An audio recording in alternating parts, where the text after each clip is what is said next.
Você sabia que a Genial tem um dos melhores atendimentos ao cliente do mercado financeiro? Funciona 24 horas por dia e 7 dias na semana. O time é 100% Genial, sem terceirizações, o que faz com que a gente tenha agilidade e autonomia no atendimento. E rapidez é aqui com a gente. Temos um dos melhores tempos de resposta do mercado para qualquer solicitação.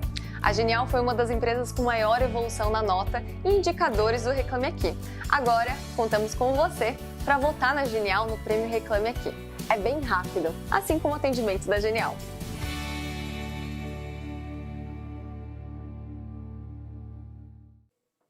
Fala aí, pessoal, sejam muito bem-vindos a mais um episódio aqui do Conversa Aberta. Para você que não sabe como esse programa funciona, ele é super simples.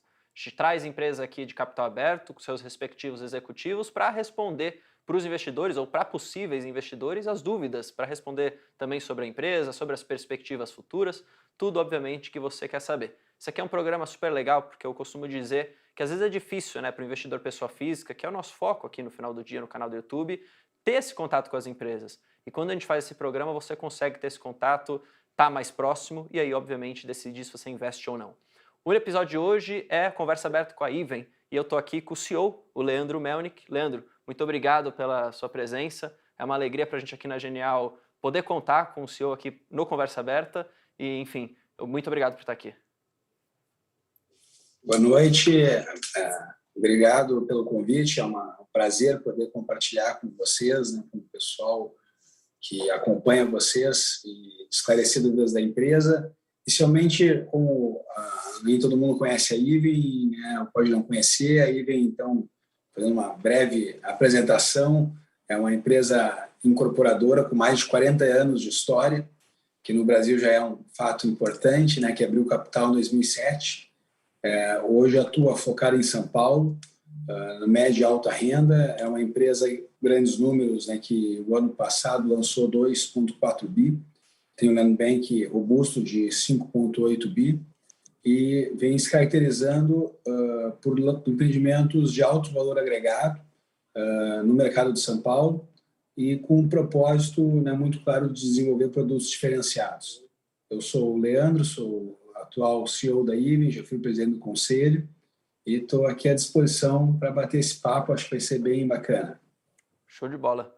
Obrigado pela apresentação, é super justo e a gente estava até conversando em off aqui, é bom para deixar todo mundo na mesma página aqui e nivelar todo mundo.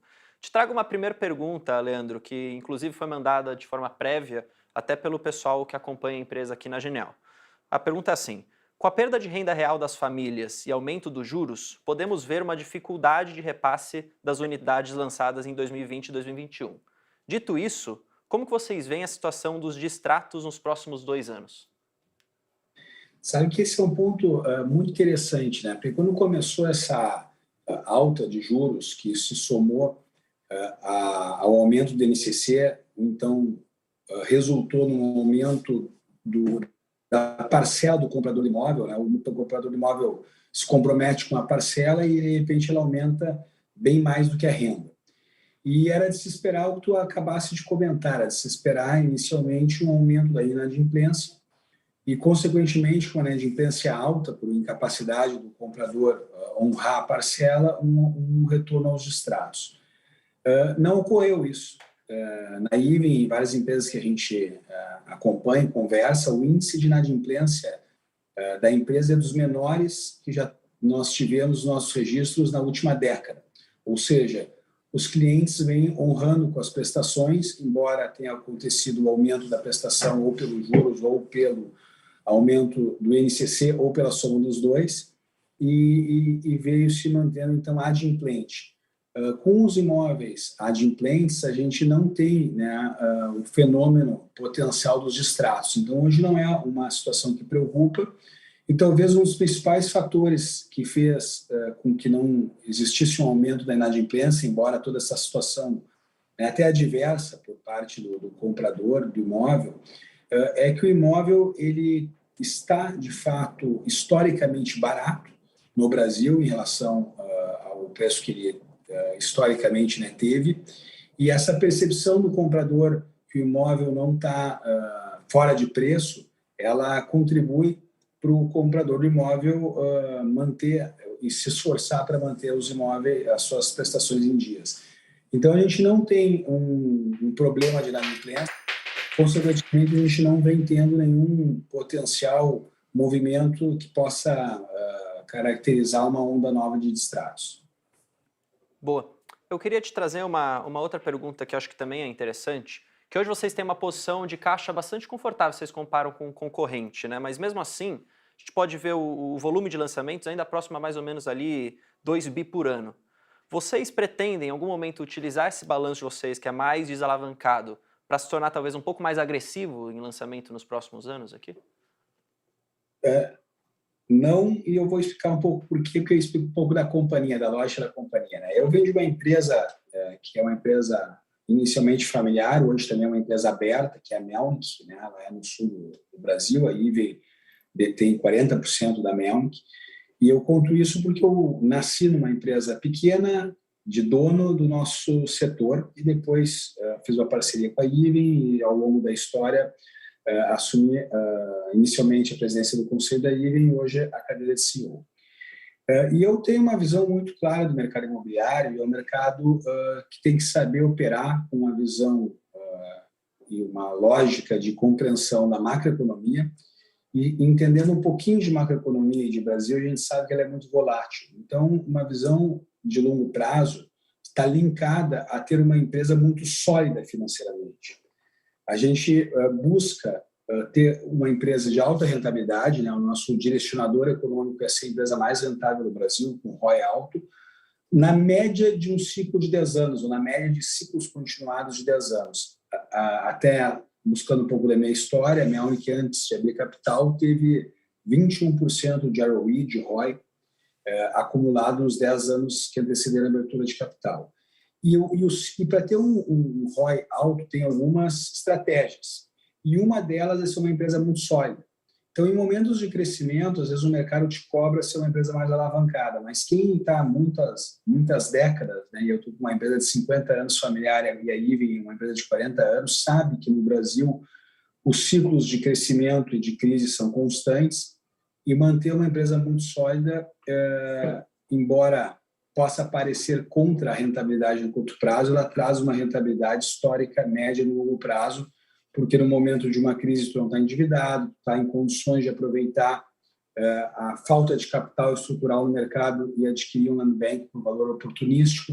Então, a nossa estratégia é uma estratégia de solidez, e de alta solidez. A gente entende que isso traz a melhor rentabilidade no longo prazo, portanto, a gente não usará, né, a nossa boa posição de caixa, extremamente confortável hoje, para acelerar uma política de crescimento mais significativa.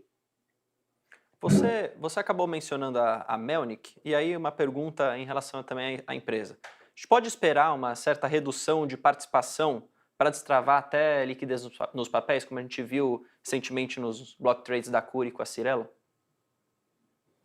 Hoje a gente não tem essa análise por parte da IVEN como acionista majoritário relevante da Melnick.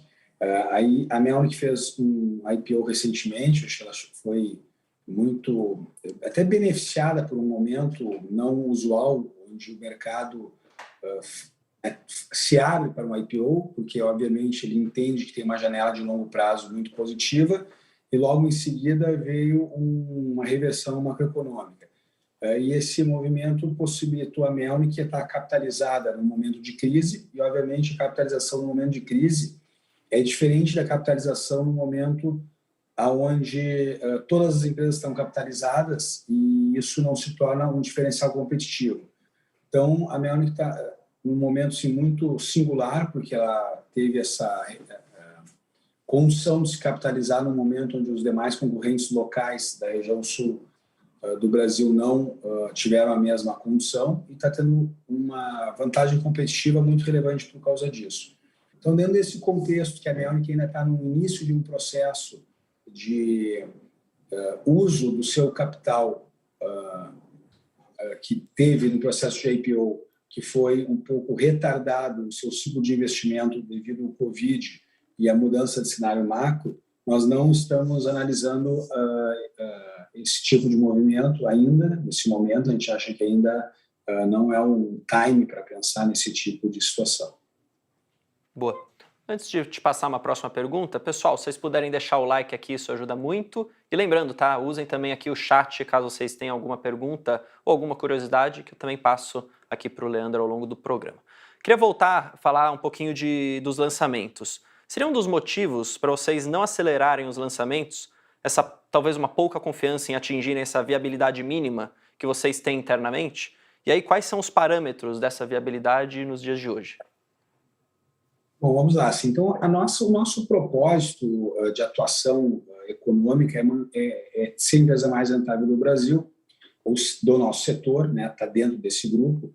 E a gente tem uma série de estratégias. Eu vou, de novo, contextualizar para te responder com mais profundidade, para construir isso. E eu citei a Melnick, porque a Melnick conseguiu ser, né, a empresa mais rentável do país, das abertas, enquanto ela não era ainda aberta, ela conseguiu ter uma média de ROI de 21% ao ano durante uma década. E as estratégias, elas estão entre elas em não errar. E a gente vive um mundo que ele é muito motivado ao crescimento, à inovação, ao crescimento exponencial. Só que o nosso setor, que é o setor de capital intensivo, ele é um setor um pouco diferente. Um erro, ele machuca muito a empresa. Então, todas as empresas que tiveram um processo de expansão acelerado ou um processo de expansão por oportunidade, elas acumularam na sua história muitos erros. A IBM também teve isso no seu histórico até 2016. Então, a gente é muito conservador no crescimento, a gente lança empreendimentos quando a gente tem bastante segurança da rentabilidade e a gente estruturou a empresa num tamanho que nós temos muita segurança que nós teremos um acúmulo de acertos. E isso vem acontecendo. A IBM, desde 2016, vem acertando bastante dos seus lançamentos. Nós vamos atingindo as nossas metas comerciais e de rentabilidade, de venda. Os números começaram a aparecer na contabilidade mais recentemente nos últimos 2 anos, devido ao sistema de contabilização do setor, que é o sistema POC, que ele retarda um pouco o reconhecimento contábil do setor. E isso faz com que nós não temos um guidance de lançamento, porque a gente lança olhando o mercado trimestre a trimestre, semestre a semestre, como é que ele vem se respondendo, para poder ter a certeza que os lançamentos vão ter uma boa performance. A nossa estratégia também para não errar foi atuar na zona de competência da IBM, ou seja, a gente não atua por oportunidade. O que é atuar por oportunidade? Tem uma incorporadora, surgiu um terreno bom em alguma praça, algum segmento, ela vai lá e adquire. É uma oportunidade. A IBM atua dentro da sua zona de competência. Nós definimos claramente na nossa estratégia qual é a zona de competência da empresa, e depois eu posso abordar qual é e detalhar. E nós construímos um land bank nesta zona de competência, nós vendemos tudo que não estava nessa zona, ou seja, nós vendemos operações em outros estados, como Rio de Janeiro, paramos de operar em Belo Horizonte, só atuamos numa determinada região, limitamos o tamanho da empresa, obviamente, porque essa decisão deixa a empresa com um limite menor em termos de VGV, mas ainda uma região bastante extensa de São Paulo, então dá para ter um volume significativo, e atuamos nessa região quando a gente entende que o mercado está com uma oportunidade para absorver os nossos produtos. Então, a gente trabalha com uma visão não de guidance de volume, e sim em busca de uma empresa de alta rentabilidade. E para isso nós temos que acumular acertos e se um dia errar pequeno, não errar grande. Né? Porque um erro grande numa empresa de capital intensivo traz problemas complicados por algum tempo. Então, nós não trabalhamos por guidance, né, de VGV. Quando você fala de atuar, eu queria até explorar um pouco desse espaço, mas quando você fala de atuar nessa zona de competência, o que seria essa zona de competência? Acho que é legal se você puder explorar um pouquinho. Legal, perfeito. Então, a gente fez um estudo, né, da IBM, porque cada empresa ou cada pessoa física tem uma zona de competência. Eu vou falar um pouco conceitualmente, depois eu vou entrar de forma bem objetiva. Uhum. Então, quando tem um negócio de capital intensivo, que o erro é muito penalizado, a gente viu naquele momento que tiveram muitos IPOs, 21 IPOs do setor em 2006, 2007, o crescimento das empresas foi pautado como a estratégia principal, lá em 2007.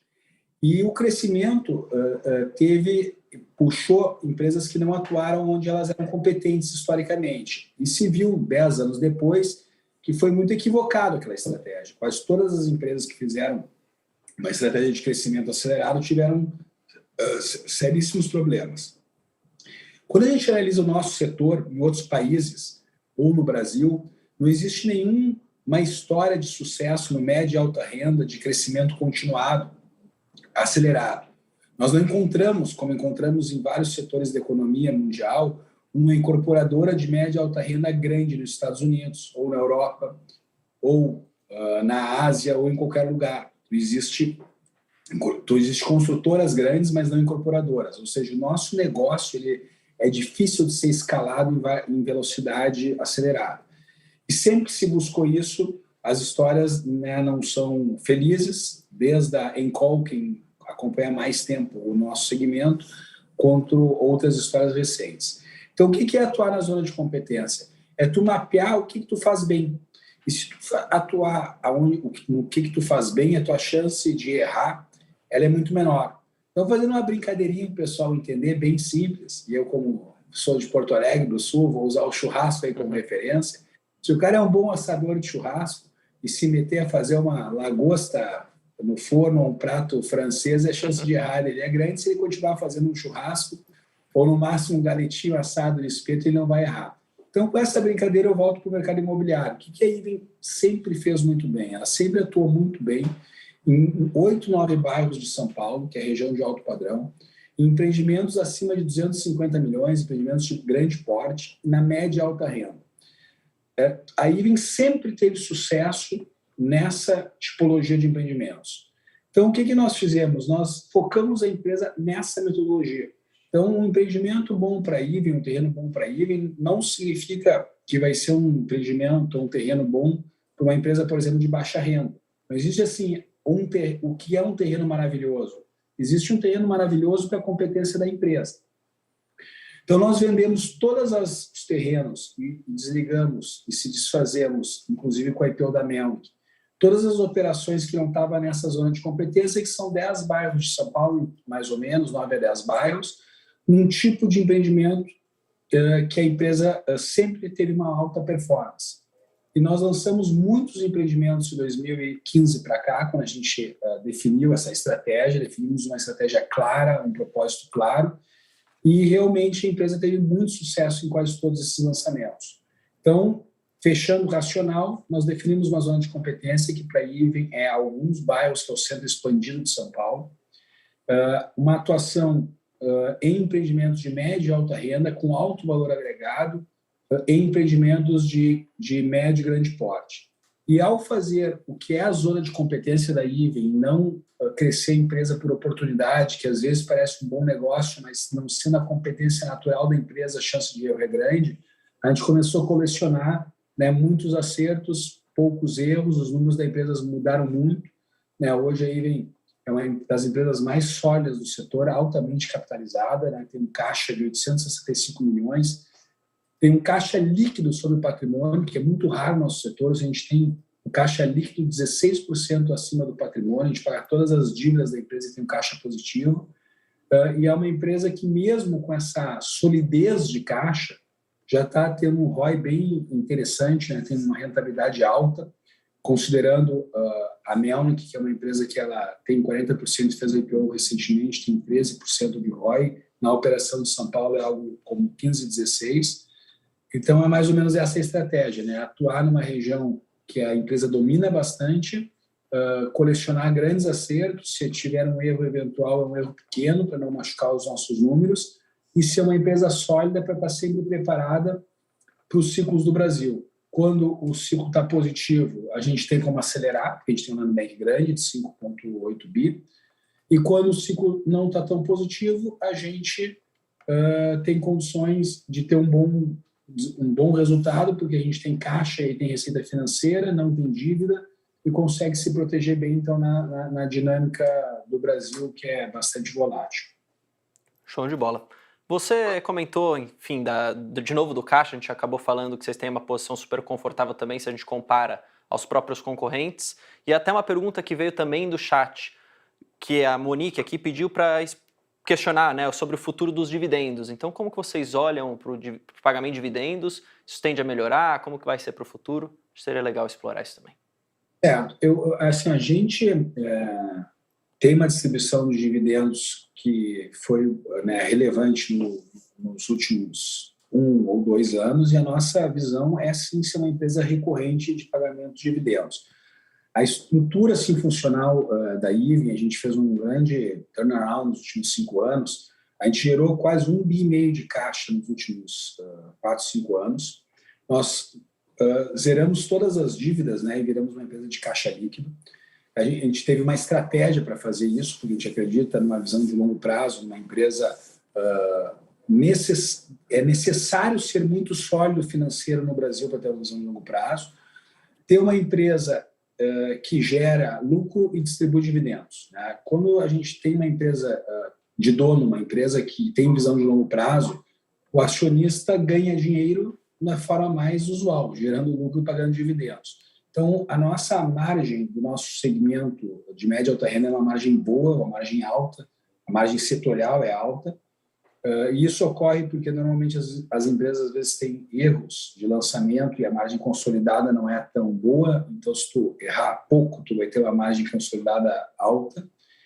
E a nossa estratégia é de ser uma empresa média. A gente abre mão de uma taxa elevada de crescimento. A gente conscientemente abre mão de uma taxa elevada de crescimento para poder buscar uma empresa altamente rentável, altamente lucrativa, e como a gente não tem uma taxa muito acelerada de crescimento, a gente consegue ter uma estratégia de distribuição de dividendos. A gente também não tem um guidance objetivo, porque cada ano é um ano, né? O Brasil é muito dinâmico, às vezes tem mais oportunidades ou menos oportunidades, mas é uma empresa estruturada para ter uma distribuição recorrente de dividendos. A Monique acabou comentando que esse ano ainda não teve nenhum pagamento. Você consegue antecipar alguma coisa para a gente ou não está previsto nos planos para pagamento esse ano? Não, como eu coloquei, a gente tem um país, né, muito cíclico.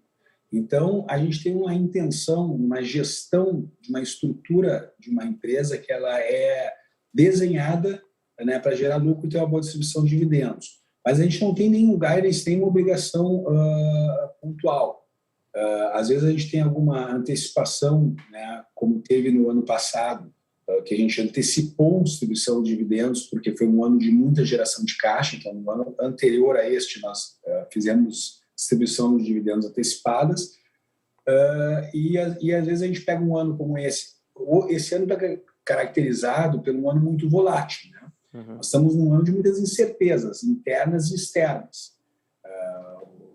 Guerra da Rússia, agora toda a tensão internacional com a crise na Europa.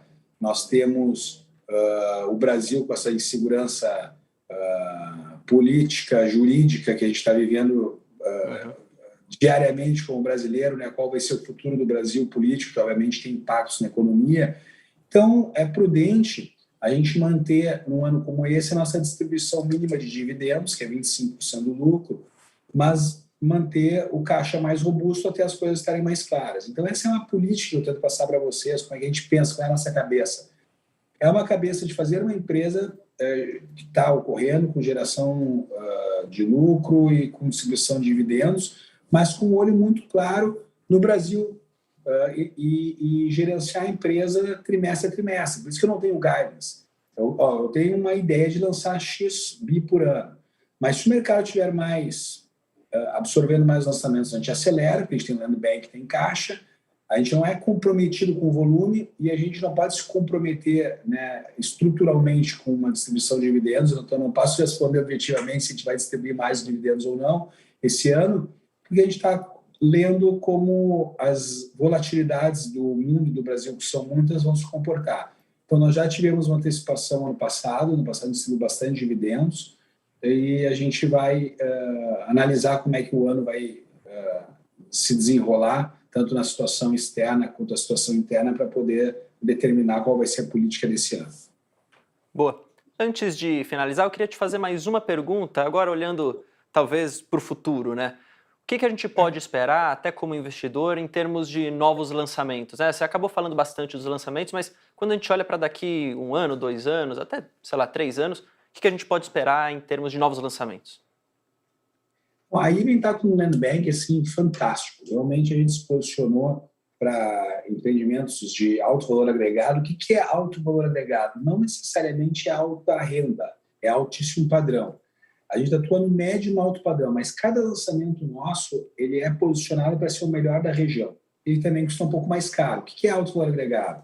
É quando o projeto tem um conjunto de atributos que se posiciona naquela região como o melhor da região. Então, nossos projetos quase todos têm piscina externa, piscina interna, tem quadra de tênis, tem uma grande infraestrutura, são projetos altos, que têm um andar médio muito elevado. Então, a gente tem projetos que acabam sendo ícones da região.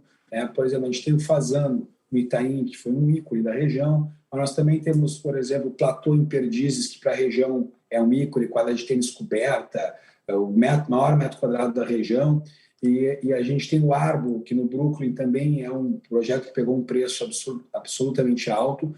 Então, são projetos diferenciados, projetos que cobram um pouco mais por metro quadrado e o cliente está comprando, as nossas taxas de velocidade de venda são muito altas, porque ele está entendendo que a Iven está entregando um projeto e um produto imobiliário melhor para a região.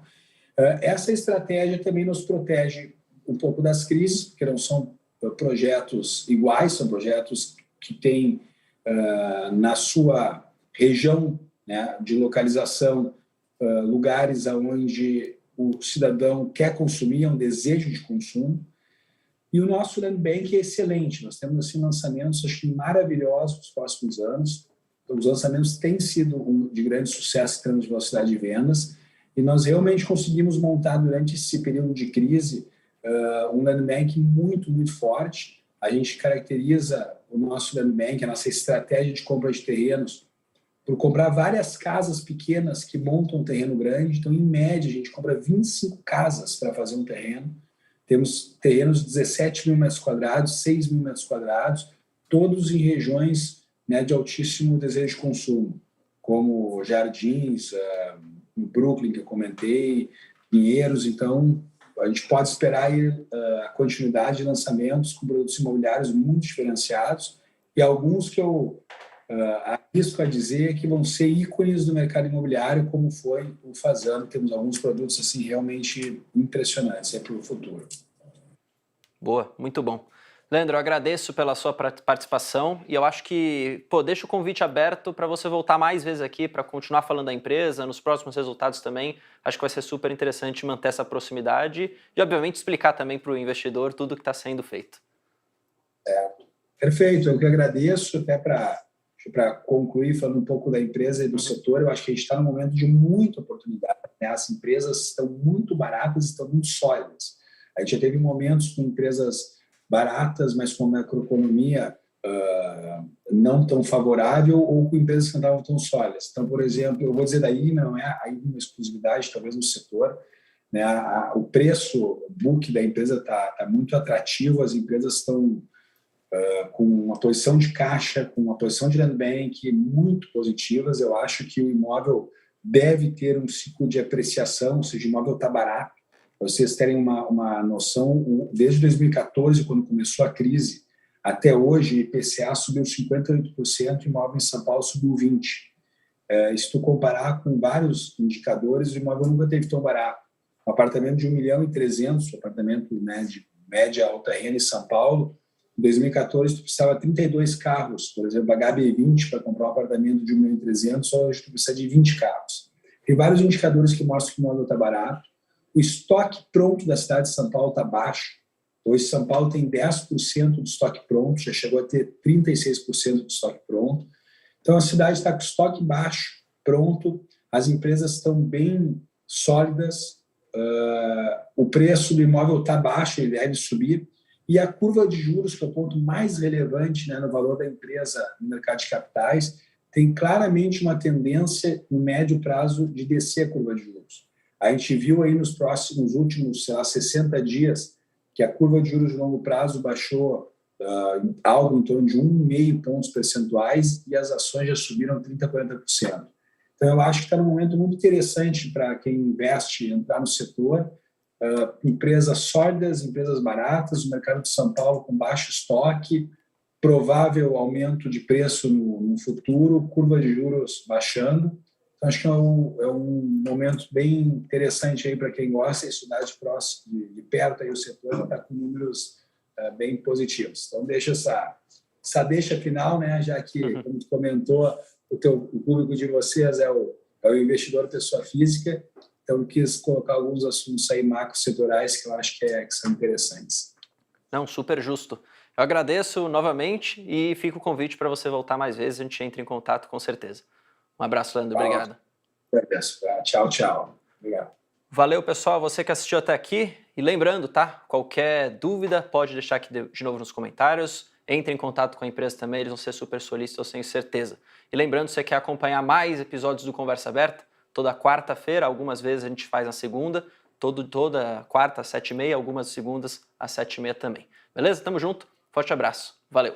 A Genial foi indicada ao prêmio Reclame Aqui. Isso é um grande reconhecimento para as empresas que mais respeitam, valorizam e oferecem atendimento de excelência aos seus clientes. E por isso, a gente pede o seu voto para conquistar esse prêmio. É bem rápido, basta clicar no link